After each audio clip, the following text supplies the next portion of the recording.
Y yo quiero que ustedes empiecen a mirar el libro de Apocalipsis como una carta de amor para cada uno de nosotros. Es la carta de un Dios maravilloso. Es la carta de amor que Dios escribió para que tú y yo supiéramos del amor de Él y de su eterna misericordia. Mira lo que dice Apocalipsis 1:1. Dice, la revelación de ¿quién? De Jesucristo, que Dios le dio. Vamos a poner en orden todo esto para que ustedes vean que esto es una carta de amor. Y saben, miren ustedes la forma tan interesante como esa carta pasó de mano en mano para que llegara hoy por hoy a nosotros. Primero, la carta dice, revelación de Jesucristo que Dios. Yo pregunto, ¿quién se la dio a Jesús? El Padre. Ahora la recibe el Padre. La tiene el Padre y se la da a su Hijo. Y entonces el versículo dice, para manifestar a sus siervos las cosas que deben suceder pronto, y las declaró enviándola por medio de ¿quién? De un ángel. El Padre se la dio a su Hijo. ¿El Hijo a quién se la dio? Al ángel. Y ahora el versículo dice, y por medio de su ángel a su siervo Juan. ¿Hasta dónde ahora mismo va la carta? ¿La tiene el apóstol Juan? Dios se la dio a Jesús. Jesús se la dio al ángel. El ángel se la dio a Juan. Y mira lo que dice el versículo 4 del mismo capítulo 1. Dice, Juan a las 7 ¿qué? Iglesias. Por lo tanto, esa carta de amor que tú y yo vemos allí en el libro de Apocalipsis, mis queridos hermanos, es para que la iglesia sepa, estudie esa carta de amor. Y las cartas de amor no tienen un mensaje que asusta. Al contrario, el mensaje de una carta de amor es animar, es motivar, es dar esperanza. Es mostrar el amor de esa persona hacia aquella que recibe la carta. Y miren por dónde va la carta. Dios se la da al Hijo se la da al ángel se la da a Juan, y Juan se la da a ¿quiénes? A la iglesia. Y ahora la iglesia somos tú y soy yo. Y yo pregunto, ¿quiénes están en la iglesia hoy? Tú. Ahora yo pregunto, ¿para quién es la carta? Para mí. Para mí. Y saben, esa carta tiene un nombre propio y dice, Juan a las 7 iglesias que están en Asia, gracia y paz a vosotros, ¿de quién? Del que es, del que era, del que ha de venir y de los 7 espíritus que están delante del trono. Es una carta de amor. Y esta semana vamos a estudiar el libro de Apocalipsis y vamos a aprender de ese libro que no tiene por qué traer miedo. Muchos no estudian el libro de Apocalipsis porque se encuentran con monstruos. Muchos no estudian el libro de Apocalipsis porque ahí hay una bestia, o yo no entiendo, o por qué dice esto. No, es lo más sencillo que hay. Lo vamos a analizar esta semana. Esta semana, mis queridos hermanos, vamos a estudiar el libro de Apocalipsis. Partes del libro de Apocalipsis, obviamente, porque no nos daría tiempo en una semana de estudiarlo. Y yo quiero que en esta noche, de manera especial, podamos nosotros poner nuestra atención en esos 2 capítulos que aparecen en el libro de Apocalipsis. Lo primero que voy a decir acerca del libro es que el libro tiene 2 grandes secciones. Una que va del capítulo 1 al capítulo 11 y la otra va del capítulo 12 hasta el último libro o el último capítulo del libro. 2 secciones tiene el libro de Apocalipsis. Una sección que va del capítulo 1 hasta el capítulo ¿qué? 11 y del 12 hasta el final del libro es la otra parte. Ahora, esto tiene una razón de ser y lo primero que usted debe de aprender en esta noche es que esa primera sección fueron eventos que ya sucedieron o que en su totalidad ya sucedieron o falta muy poco para cumplirse. Y la sección que va desde el 12 hasta el capítulo 22, mis queridos hermanos, es una parte que está en el futuro, pero que no va a demorar mucho tiempo para cumplirse. Es decir, se pueden cumplir las cosas que hay en esa parte de una manera muy rápida. Por eso, para poder entender y leer el libro de Apocalipsis, tú debes de saber en qué sección estás parado de acuerdo a las dos grandes secciones que tú tienes. Si tú estás en el capítulo 3 del libro de Apocalipsis, entonces, ¿en qué parte o qué sección está? En aquellas cosas que ya sucedieron. Y si estás en el capítulo 15, por decir algo, son cosas que están ¿dónde? En el futuro, pero que no demorarán mucho para cumplirse. Cuando tú empiezas a analizar el capítulo 13 y el capítulo 14, hay una tremenda analogía bien interesante. Y la voy a compartir contigo. Mira, cuando tú empiezas a leer el capítulo 13, ¿aparece quién? La bestia. Esta semana vamos a aprender quién es la bestia. Simplemente quiero llamar la atención de ustedes y la curiosidad de ustedes en la forma como tan exquisita está escrita el libro de Apocalipsis. Pero cuando tú abres el capítulo, yo les invito a ustedes que por favor lean el capítulo 13 y 14, porque ahí va a estar centrada la mayor parte de nuestro estudio del libro de Apocalipsis. Cuando tú abres y empiezas a leer el capítulo 13 del libro de Apocalipsis, aparece una bestia. Pero cuando tú empiezas a leer el capítulo 14, no aparece una bestia, sino aparece ¿quién? El Cordero. El Cordero. Sabes, hay un antagonismo bien interesante. Y al final yo te voy a decir por qué. Cuando tú empiezas a leer el capítulo 13 del libro de Apocalipsis, entonces te das cuenta que en el capítulo 13 hay seguidores de la bestia. Pero lees el capítulo 14 y te das cuenta que los seguidores de ese capítulo siguen ¿a quién? Al Cordero. Interesante, hermanos. Eso es interesante. Y hay un dato curioso también. En el capítulo 13, los seguidores de la bestia, los que siguen a la bestia, tienen una marca. Y esa marca es la marca del anticristo. Vamos a hablar un poquito también de la marca de la bestia.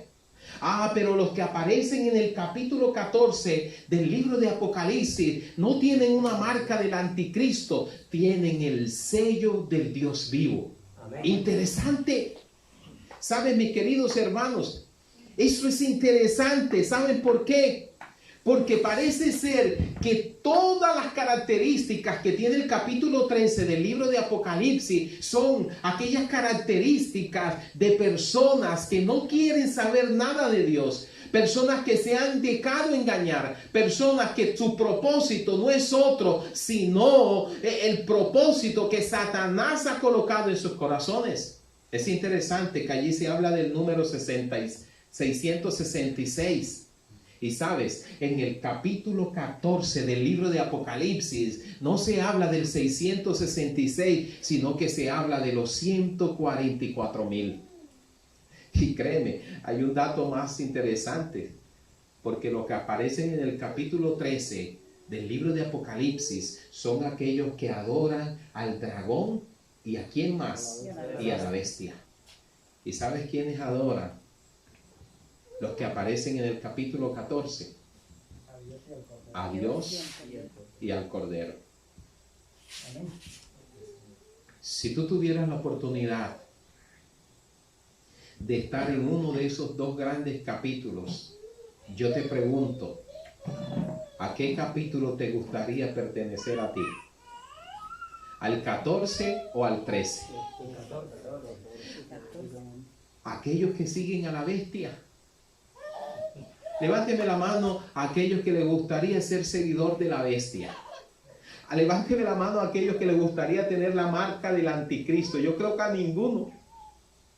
Por eso es importante estos dos capítulos, porque no solamente nos dan características Esa carta de amor no nos da solamente características cuantitativas, sino que también nos da características interesantes para no caer en ese grupo, para no pertenecer a ese grupo. La intención de esos 2 capítulos no es otra que el llamado de Dios en esa carta de amor para que podamos pertenecer al grupo de los que siguen al Cordero de Dios. Para poder permanecer a aquellos que tienen el sello del Dios vivo en su mente y en su corazón. Para que no nos dejemos engañar, porque esto es de adoración. Y cuando hablo de adoración, mis queridos hermanos, no necesariamente adoran las personas cuando vienen a la iglesia. Adorar a alguien o a alguna cosa, no necesariamente tienes que salir de tu casa. La adoración no necesariamente tienes que ver, yo no pertenezco a una iglesia, yo no adoro nada. No, es que la adoración es tan interesante, y el enemigo lo utiliza para engañar, que aunque aquellos que no hagan parte de una iglesia, no quiere decir que no adoran, porque el simple hecho de no adorar a Dios, eso implica que ya tú haces parte del capítulo 14 del libro de Apocalipsis. No se puede ser neutral. Aquí no se puede decir, no, yo no adoro a nada, yo no voy a la iglesia, yo no voy a ningún grupo religioso, por eso yo ni pertenezco al uno ni a otro. No, no se puede ser neutral en esto. O adoras a Dios, o adoras al dragón, o adoras o sigues al Cordero, o sigues a la bestia. Por eso, mis queridos hermanos, es interesante que tú y yo podamos aprender esto. Y mire, lo último que pude captar en estos 2 capítulos es que los habitantes, ellos tienen una ciudad capital. Los que están en el capítulo 13 tienen una ciudad capital. ¿Y cómo se llama la ciudad? Babilonia. ¿Y cómo se llama la ciudad donde están, o los que pertenecen al capítulo 14? ¿Monte de qué? De Sión. Saben, mis queridos hermanos, es interesante. El capítulo 14 del libro de Apocalipsis es el de más profundo interés, y lo vamos a estudiar en detalle toda esta semana. Apenas hoy es un abrebocas, pero quiero decirte en el amor de Cristo Jesús que es importante estudiarlo, es importante analizarlo, es importante que tú puedas comprender las verdades de esa carta de amor, porque comprendiéndola y entendiendo es la única manera como tú podrás saber a quién estás adorando. Pronto será comprendido en todos sus alcances del estudio del capítulo 14, y dice, y los mensajes dados a Juan el revelador serán repetidos con claridad. Ahora, pero ¿de qué habla el capítulo 14 del libro de Apocalipsis? Mira lo que dice a partir del versículo 9. Y el tercer ángel lo siguió diciendo, si alguno adora a la bestia y a su imagen, y recibe la marca en su frente o en su mano, él también beberá del vino de la ira de Dios, que ha sido vaciado puro en el cáliz de su ira, y será atormentado con fuego y azufre delante de los santos ángeles del Cordero. Y el humo de su tormento sube por los siglos de los siglos, y no tiene reposo de día ni de noche los que adoran a la bestia y a su imagen, y nadie que reciba la marca de su nombre. Aquí está la paciencia de los santos, los que guardan los mandamientos de Dios y tienen, ¿qué cosa? La fe de Jesús. Pista. Yo siempre digo que el libro de Apocalipsis nos da pista para poder entender. Tú sabes, el versículo 12 dice, aquí está la paciencia, aquí está la perseverancia, en otras versiones, de los santos. Aquellos que no adoran a su imagen, aquellos que no reciben su marca, Aquellos que no toman del vino de la ira de Dios son aquellos que guardan los mandamientos de Dios y tienen, ¿qué cosa, hermanos? La fe de Jesús. Por eso, en esta hora, yo quiero decirte en el amor de Cristo Jesús que esta semana no te la pierdas. No te la pierdas. Comparte este mensaje con las demás personas porque vamos a comprender muchas verdades que son necesarias que tú entiendas. Vamos a hablar de la marca de la bestia. Muchos creen que la marca de la bestia es un chip, es un sello que se lo ponen en la frente. No, no es nada de eso. La Biblia no habla de eso. Muchas veces cuando empezaron a salir los códigos de barra, salieron a relucir. No, los códigos de barra es la marca de la bestia. ¿Sí recuerdan? Y muchos decían que esa era la marca de la bestia. Luego salieron y dijeron, no, que la vacuna es la marca de la bestia. Hay tanta, pero hermanos, tanta información equivocada acerca de esto. Por eso yo te invito en el amor de Cristo Jesús que no faltes esta semana. ¿Saben por qué? Porque es la marca que identifica a los que adoran la bestia. Y para tener la marca de la bestia, dando así como un pequeño adelanto, no se puede tener la marca sin el acto de adoración. Todos los que tengan la marca o el sello de Dios es porque adoran a Dios o adoran la imagen de la bestia. Es decir, para tener la marca tú tienes que estar en un bando. Y ese bando, mis queridos hermanos, necesariamente son aquellos que adoran a uno o al otro. Yo pregunto en esta hora, ¿a quiénes les gustaría tener la marca de la bestia? ¿Cierto que a nadie? Ninguno. ¿Cuántos les gustaría tener el sello del Dios vivo? Amén. Amén. Pues esta semana yo te invito en el amor de Cristo Jesús que tú aprendas a cómo tener el sello del Dios vivo. Que Dios te bendiga en esta hora. Que Dios te ayude para que esta semana, miren, les voy a decir algo. Tú vas a tener inconvenientes esta semana en venir, pero ora al Señor, porque el enemigo no quiere que escuches el mensaje que Dios tiene para ti esta semana. Y Él va a buscar la manera, Él va a buscar la forma de distraerte. Pero en el amor de Cristo Jesús, órale al Señor, clámale al Señor y en tu corazón haz un pacto y habla con Él y dile, Señor, ayúdame para no faltar esta semana.